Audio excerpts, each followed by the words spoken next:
नमस्ते आप सभी को। मैं रीना ढिल्लो एक बार फिर से स्वागत करती हूँ आपका अपने YouTube चैनल हिंदी विषय श्रृंखला में। तो भाई आज हम पढ़ने वाले हैं यूजीसी नेट के पाठ्यक्रम में यूनिट 9 जो लगी हुई है, जिसका नाम है जन एवं पर्यावरण। तो वही जन एवं पर्यावरण में पर्यावरण के अंतर्गत हमारे 4 प्रकार के प्रदूषण आते हैं। तो उसमें जो ध्वनि प्रदूषण होता है, यहाँ से सबसे ज्यादा प्रश्न पूछे जाते हैं। तो वही टॉपिक आज मैं बोर्ड के माध्यम से आपको करवाने वाली हूँ। तो ज्यादा समय खराब न करते हुए देख लेते हैं।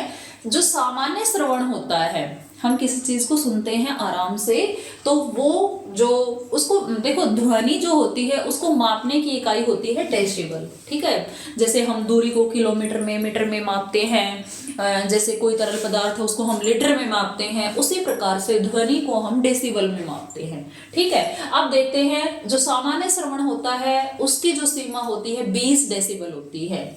सामान्य वार्तालाप जब हम किसी से बातचीत करते हैं तो उस समय पे, जैसे अभी मैं आपसे बातचीत कर रही हूँ, तो वही जो ध्वनि की सीमा है वो 50 से 60 डेसिबल के बीच में है।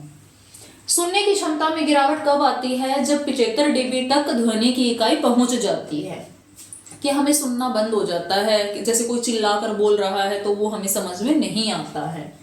चिड़चिड़ाहट, जब हॉर्न वगैरह बजते हैं तो हमें इरिटेशन होता है, तो उस समय जो हॉर्न की आवाज का जो डेसिबल होता है वो 80 होता है। मांसपेशियों में उत्तेजना, जैसे डीजे साउंड बजता है तो उस समय यदि किसी को नाचना भी नहीं आता है, वो भी नाचने लग जाता है।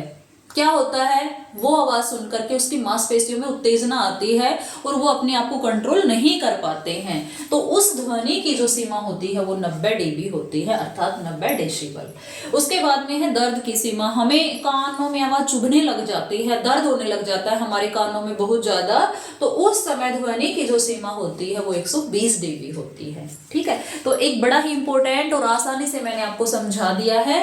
आशा करती हूँ जानकारी आपको अच्छी लगी होगी, और अच्छी लगी है तो वीडियो को लाइक और प्लीज चैनल को सब्सक्राइब कीजिए। धन्यवाद।